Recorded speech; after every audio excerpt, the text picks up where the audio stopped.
Este tema que vamos a abordar con nuestro siguiente invitado, Senen, te va a encantar. Venga, espero que sí. A ver, vamos a ver. Es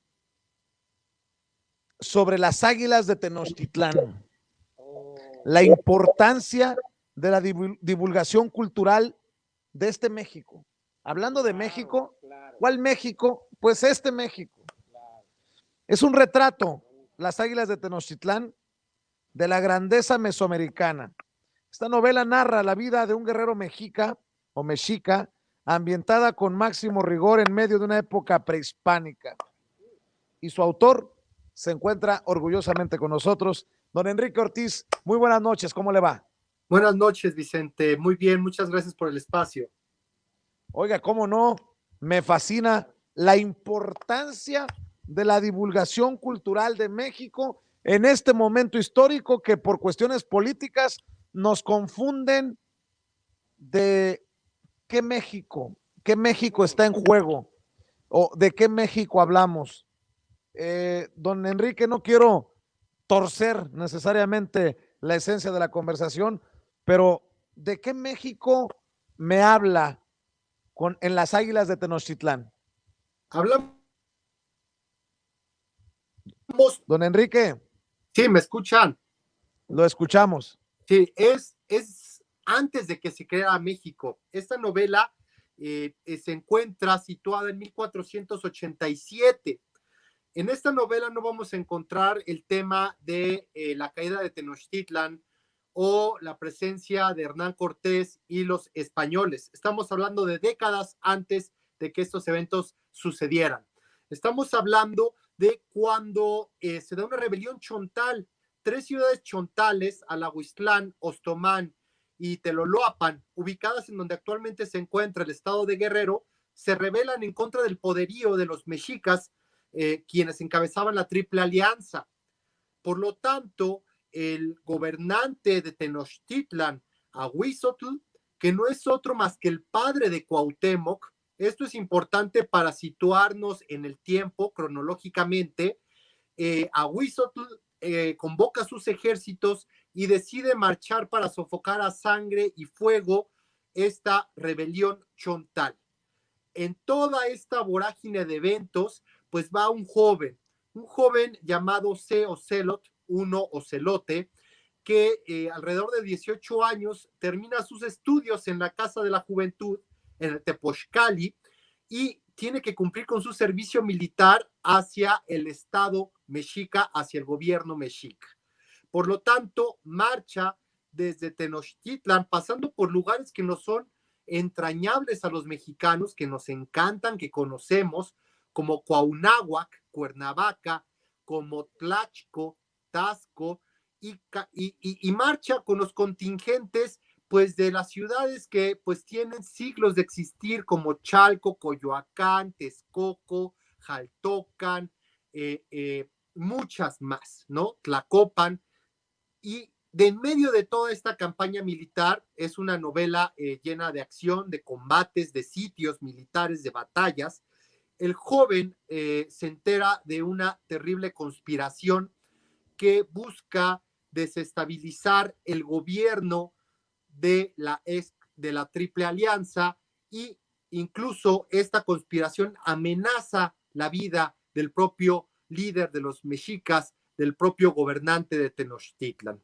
Entonces, por todos los medios tiene que ver la posibilidad de detener esta conspiración, porque sí, sabemos que a los gobernantes mexicas de Tenochtitlan, si no daban los resultados esperados en el campo militar, sobre todo, si no obtenían victorias como lo demandaban las élites y la nobleza mexica, pues podían ser eliminados, podían ser destituidos. Y la única forma de destituir a un güey tlatoani, que significa gran orador en náhuatl, era a través de la muerte, a través del asesinato, a través del envenenamiento, como le sucedió a Tizoc, otro gobernante. Entonces, de esto va la novela, es retratar la magnificencia del mundo mesoamericano, lo esplendoroso de nuestras culturas originarias, sin una presencia española todavía. es darle oxígeno a este relato que todos los mexicanos sabemos cómo termina, cómo es su desenlace, ¿no? Con la llegada y la subyugación y dominación, no solo de los mexicas, sino de muchísimos grupos originarios de lo que actualmente componen las tierras de nuestro país, México. Enrique, ¿por qué esta novela en este momento histórico? ¿Por qué surge? ¿De dónde surge? Sí, como lector asiduo, ¿no? Yo encontraba gran cantidad de novelas de, por ejemplo, los legionarios romanos, de los guerreros en la Edad Media, los cruzados, incluso de los soldados de la guerra de secesión norteamericana, ¿no? Estas grandes culturas tienen este tipo de obras literarias para conocer la vida cotidiana, para conocer cómo era la guerra y mostrar un lado humano de la historia. Aquí aquí no buscamos mostrar estas personas como realmente eran, no héroes de bronce, no personajes idealizados. Aquí se busca mostrar el lado humano de esta cultura. Y bueno, yo buscaba y no encontraba una novela con estas características épicas, porque nuestras culturas tienen una gran cantidad de mitos, de leyendas, de héroes, ¿no? De gestas heroicas, y que creo, desde mi personal punto de vista, no han sido explotados como se ha explotado, por ejemplo, todos los mitos nórdicos, ¿no? Y tenemos series de fantasía basados en todos estos mitos europeos como Game of Thrones, o por ejemplo, todo lo que son los mitos clásicos griegos y romanos, ¿no? Nosotros tenemos toda esta riqueza, pues desde Teotihuacán, las culturas mayas, lo que son los mexicas, ¿no? Que forjaron este gran imperio en el posclásico, y pues al encontrar esta carencia, pues me doy a la labor de investigar, de leer todo lo que puedo por más de 4 años para obtener y escribir esta novela del sello de Grijalbo de Penguin Random House, que está disponible, Vicente, en todas las librerías, Gandhi, Sótano, en la tienda de los tecolotes y en las plataformas como Amazon. Busco mostrar la vida cotidiana de nuestras grandes culturas, ¿no? ¿Por qué? Porque como mexicanos tenemos que sentirnos orgullosos de ellas. ¿Quién más sino nosotros para compartir estas riquezas? Al explicar su novela, Enrique, solo percibo, y si estoy equivocado, corríjame por favor, algunos paralelos a pesar de los siglos con lo que hoy vemos, lo que hoy en día vemos. Pues sí, ¿no? Es el tema de, bueno, primero el tema pues de la violencia, ¿no? Eso para bien o para mal en nuestro país ha existido la violencia por siglos, por siglos. Basta situarnos, por ejemplo, en lo que fueron las guerras de conquistas hacia los grupos chichimecas del norte de México, ¿no? Que era una guerra sin cuartel, prácticamente en muchas ocasiones de erradicación de estos grupos.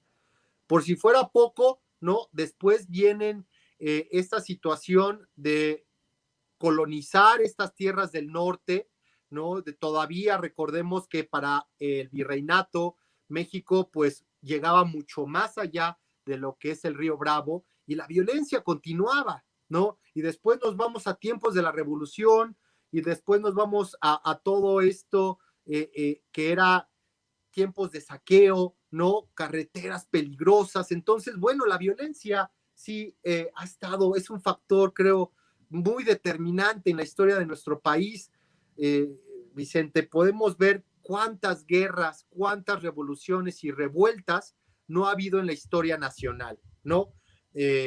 Planes planes y rebeliones que van a buscar diferentes objetivos, desde objetivos agrarios, ¿no?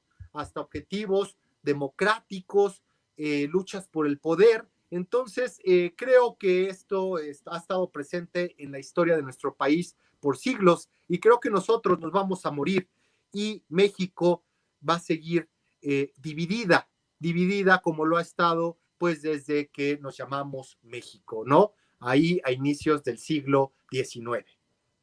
Estamos platicando en vivo y en directo con Enrique Ortiz, autor del libro Las Águilas de Tenochtitlán y Zenén. Algo que a mí en lo particular me llama mucho la atención, que no encontrarán conquistadores en esta novela. Pareciera que nos han sentenciado a contar nuestra historia en base a o con base a o en torno a la llegada de, y nuestra historia es nuestra, es antes incluso de los que llegaron.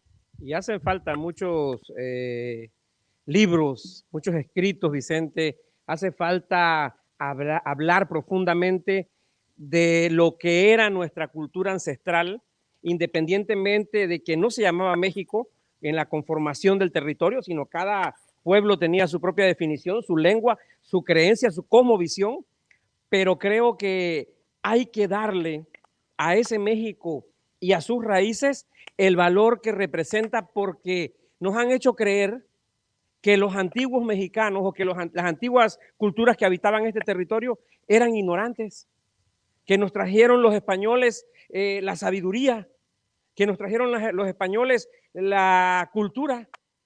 Pero entonces, ¿dónde quedan las estrategias de guerra, por ejemplo? ¿Dónde queda precisamente la sabiduría astronómica? Creo que me puedo imaginar que esta novela también recoge hechos históricos que estarán plasmados aquí en este libro, o no sé si me equivoco. Don Enrique Ortiz. Sí, efectivamente, por poner un ejemplo, alrededor del 300, 400 después de Cristo, existía una gran urbe, una gran metrópoli multiétnica, que era Teotihuacán. Y Teotihuacán fue en su tiempo, en el siglo IV, V, después de Cristo, una de las 5 ciudades más pobladas del mundo, solamente comparada con Alejandría, con Roma, con Constantinopla y con la ciudad imperial de China. Imaginemos la importancia del desarrollo urbano, arquitectónico, astronómico, porque también cabe mencionar que los antiguos nahuas sabían su año solar, ¿no? Sabían el Xiuhpohualli, sabían que tenía 365 días, ¿no? Como actualmente lo tenemos. Entonces, la civilización, el conocimiento ya existía en estas tierras. No porque no contaran con herramientas de metal, ¿no? Eso implicaba pues que fueran grupos atrasados, ¿no? Simplemente ellos tomaron otra vertiente de desarrollo. Entonces, es muy importante, sí, como bien comentan, enaltecer estas culturas, estos grupos originarios. ¿Por qué? Porque vamos a tener un mejor entendimiento de dónde venimos. Y también vamos a saber y apreciar mejor nuestros tesoros, ¿verdad?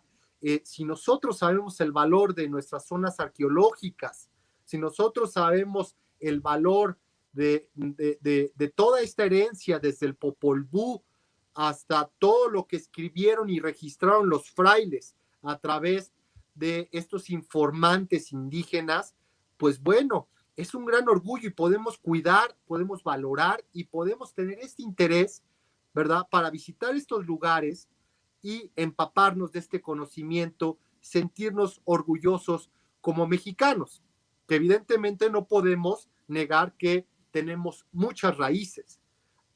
Las más importantes es la indígena, la segunda es la mediterránea, ¿no? Que viene de Europa, de España, y por qué no agregar también la tercera raíz que casi nunca se menciona, que es la africana. La gran cantidad, decenas de miles de hombres y mujeres fueron traídos de África en el siglo XVI para trabajar lo que eran los campos de cultivo, para construir, para trabajar la caña de azúcar y muchas más labores, ¿no? Entonces, este libro, ¿no? Simplemente nos habla de una de esas raíces y nos habla de una de esas raíces, ¿no? Don Enrique, ¿Dónde puede encontrar la gente el libro? ¿Dónde pueden leer Las Águilas de Tenochtitlán? Sí, lo pueden, está como ebook en las plataformas, por ejemplo, de Gandhi, de Amazon. Ahí lo pueden descargar rapidísimo para leerlo en sus dispositivos digitales.